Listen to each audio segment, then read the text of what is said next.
connus sur le marché pour leur positionnement pan-européen avec des SCPI 100% tournés vers l'international. Mon invité aujourd'hui est le directeur général d'Advenisrem. Bonjour Jean-François Chory. Bonjour Laura. Alors quand on s'est vu en début d'année, l'idée c'était d'installer Elialis, votre SCPI tourné vers l'Europe du Sud. Est-ce que la mission est accomplie? Qu'en est-il de sa collecte? La mission est accomplie parce qu'on a démarré effectivement une collecte à partir de septembre 2019. Oui. On a fait la première acquisition avant le confinement, le 18 février, Oui. donc ce qui était plutôt une bonne chose pour le véhicule, à Madrid. Oui, l'objectif est là, puisque l'intérêt aujourd'hui des distributeurs et l'intérêt des associés existe sur l'Europe du Sud. Enfin, on l'a senti, nous, aujourd'hui, en termes de distribution. L'intérêt des clients, surtout, dans le sens où c'est des clients qui, en règle générale, ont déjà souscrit des SCPI en France, en Allemagne avec nous ou ailleurs, mais en tout cas effectivement, ou alors dans d'autres classes d'actifs. Donc c'est des clients qui sont déjà appétents à la matière SCPI, en tout cas à l'immobilier, et donc recherchent une diversification. Donc ça, c'est un bon complément de gamme pour nous en termes d'offres. Pourquoi choisir l'Espagne principalement ?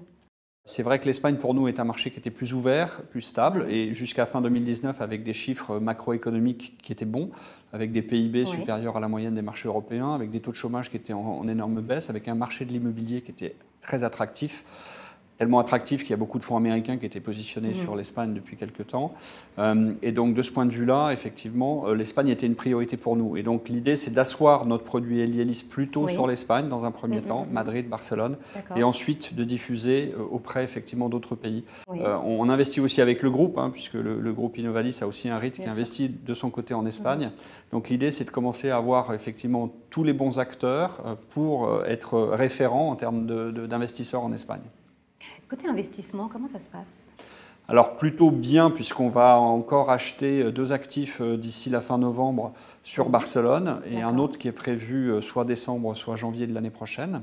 Donc on va être en ligne avec notre collecte. Donc ça, c'est plutôt une bonne chose pour les associés, c'est qu'on aura effectivement investi pratiquement l'intégralité de notre cash. Et donc ça sera plutôt bon pour le dividende. Et derrière, on va effectivement continuer de collecter, continuer d'asseoir effectivement et de diversifier les actifs au sein de l'Espagne. Donc l'idée, c'est d'avoir un fonds de portefeuille en Espagne avant effectivement d'aller chercher, et notamment à Madrid et à Barcelone, avant d'aller chercher d'autres destinations en Europe du Sud. Le T4 est bien entamé. Quel bilan vous faites de l'année? Et surtout, bien entendu, on est à l'aube de 2021. Quelles sont vos perspectives?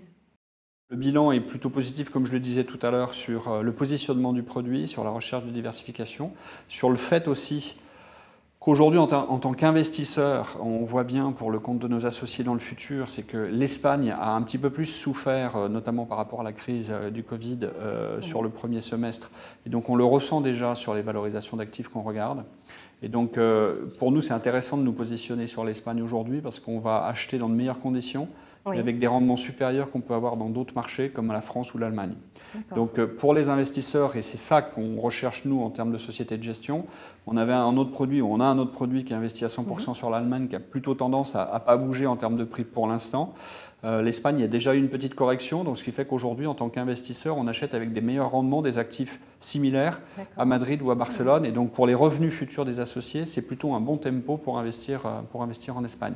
Donc pour 2021, on sent là en ce moment une accélération effectivement de la collecte, donc c'est une bonne chose pour l'année prochaine.